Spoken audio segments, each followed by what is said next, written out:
Mengapa seorang itu ria? Apa penyebab orang ria? Ya, pelajaran dulu sudah terlewat ya. Yang menjadi sebab timbulnya penyakit ria itu apa? 3 hal. Namun menjadi sebab jelema ria hayang ria ibadah lain karena Allah. Ya, ibadahna lain karena Allah. Nu nimbulkeun kana penyakitnya tilu, hiji resep kana pujian, resep kana pujian. Di mana jelema hirupna hayang dipuji, weh ria wae hirupna teh. Saumur-umur da ria hirupna. Di mana jelema hirupna hayang dipuji ku manusia, hayang dibeunteun ku jelema. Nah, saumur-umur eta jelema teh ria. Kadua sieun dicacad ku manusia, sieun dihina, sieun dipoyok, sieun di gorengkeun. Tah eta jelema nu kitu ria we bakal tumi bawae dina ria ibadahna teh. Katiluna at-tama nyata ngarep-ngarep kahadean ti manusia. Satungtung jelema ngarep-ngarep kahadean ti manusia bakal tumiba dina ria. Ibadahna teh ria we. Nah, itu tilu rupa sabab anu ngabangkitkeun kana ria.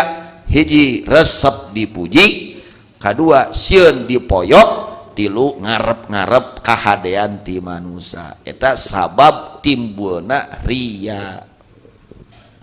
Sedengkeun lamun ria nyata aya seep ta ganjaran teh ku ria teh ya. Mudah-mudahan nya sadayana diraksa ku Allah Subhanahu wa taala.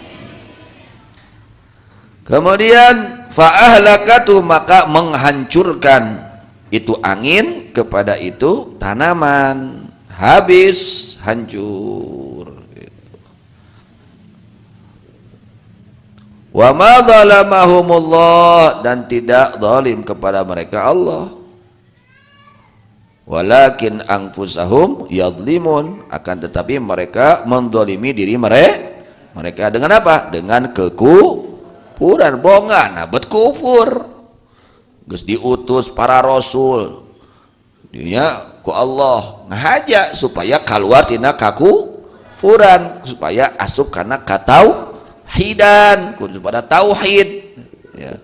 Aya jelema Allah teh geus nyaah ka makhluk teh geus nyaah ka urang teh.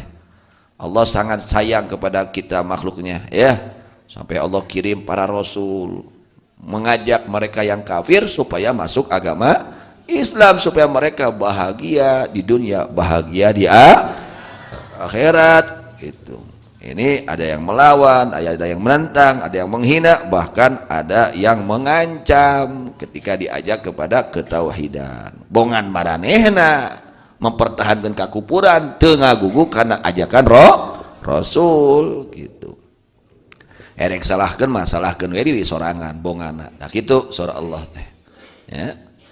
Jadi gambaran orang-orang kafir yang berbuat baik di dunia ini ya, itu seperti gambaran angin, perumpamaan angin yang panas, yang sangat panas ya, atau yang sangat dingin yang menimpa kepada tanaman seorang kaum yang zalim akan diri mereka dengan kekufuran dan kemaksiatan. Maka angin tersebut menghancurkan itu tanaman. Artinya dia tidak dapat mengambil kemanfaatan dari kebaikan yang dia lakukan di dunia.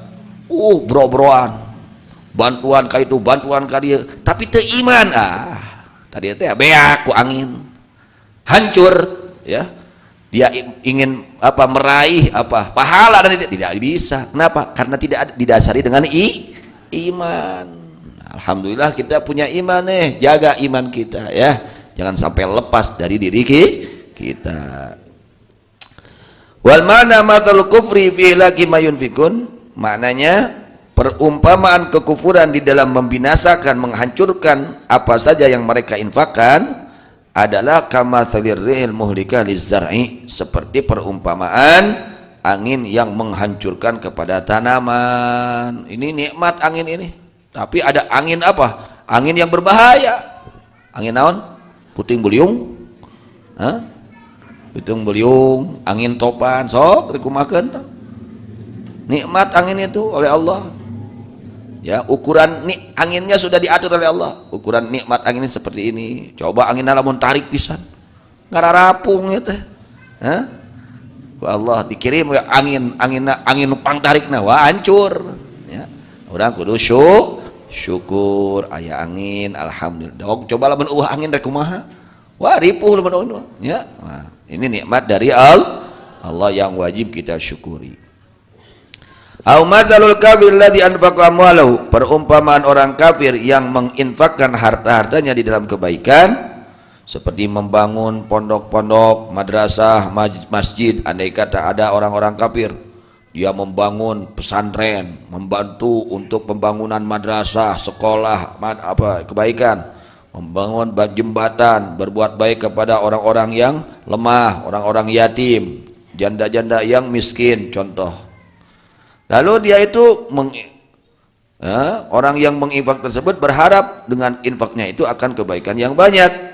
Ketika dia datang ke akhirat, maka melihat kekufurannya menghilangkan kepada itu tapak-tapak itu kebaikan. Beak teu aya, beak hancur ku kakufuranana ya, hancur dengan kekufurannya karena tidak dasari dengan iman. Fakana kaman zar'an, seperti orang tersebut seperti orang yang menanam satu tanaman, lalu dia mengharapkan kemanfaatan yang banyak dari tanaman tersebut.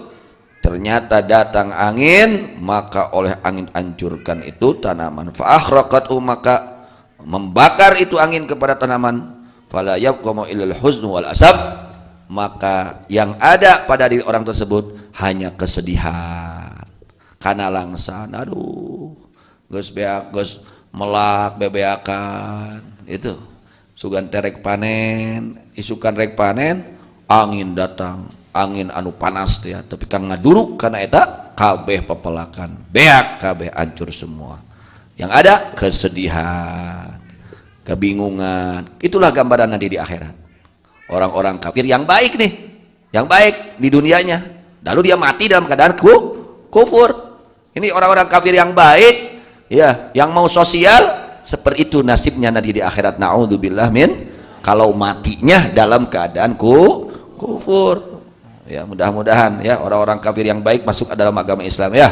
Kita doakan semua orang-orang kafir yang baik-baik, mudah-mudahan mereka mendapatkan taufik hidayah dari Allah Subhanahu wa taala. Itu. Fala yabqa illal huzn wal asaf. Hadza idza anfaqul amwal fi wujuhil khairat. Ini orang kafir yang ia gunakan harta-hartanya dalam jalan-jalan yang baik ya. Amma idza anfaquha fi ma dhannuhu annahum khairat wa huwa minal ma'asi. Bagaimana kalau mereka gunakan hartanya itu pada sesuatu yang mereka anggap itu baik, bukan baik, baru anggapannya itu baik.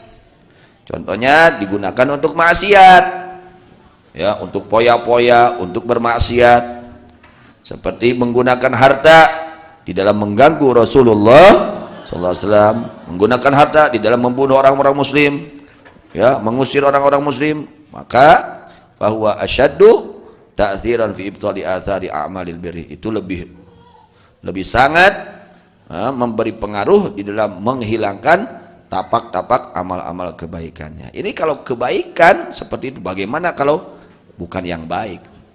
Mereka orang-orang kaya tapi kufur, ya, dengan angan-angan mereka akan senang-senang nanti di akhirat. Na'udzubillah min dzalik, akan meraih keberuntungan, sebaliknya mereka akan meraih kerugian dan kesedihan. Wa ma zalamahumullah walakin kanu anfusahum yadzlimun. Ini adalah gambaran ya orang-orang yang kafir, yang baik, yang mau bantu, yang mau infak ya di dalam kebaikan, jalan yang baik. Jika mereka mati dalam keadaan kekufuran, mereka tidak akan meraih keberuntungan kelak di akhiratnya ya. Tapi kalau mereka itu di dunianya diganti langsung oleh Allah. Jadi lamun aya jelema kafir di dunia nabager langsung digantian ku Allah, dikontanan, tambah maju usahana, tambah maju gitu. Itu orang-orang kafir. Orang-orang muslim bagaimana kalau mereka berinfak? Asal ikhlas infaknya. Ya, harus ikhlas karena Allah tidak mengharapkan pujian dari manusia, bukan karena takut cacian dari manusia, bukan karena ingin pemberian dari manusia, betul-betul mengharapkan itu Allah, maka mereka pun akan mendapatkan pahala yang sangat besar kelak di akhiratnya. Mudah-mudahan Allah Subhanahu wa taala memberikan kepada kita semua hati yang bersih dari kekufuran, dari kemusyrikan, dan dari segala penyakit-penyakit hati, menjadi orang-orang yang baik zahiran wa batinan. Amin ya rabbal alamin.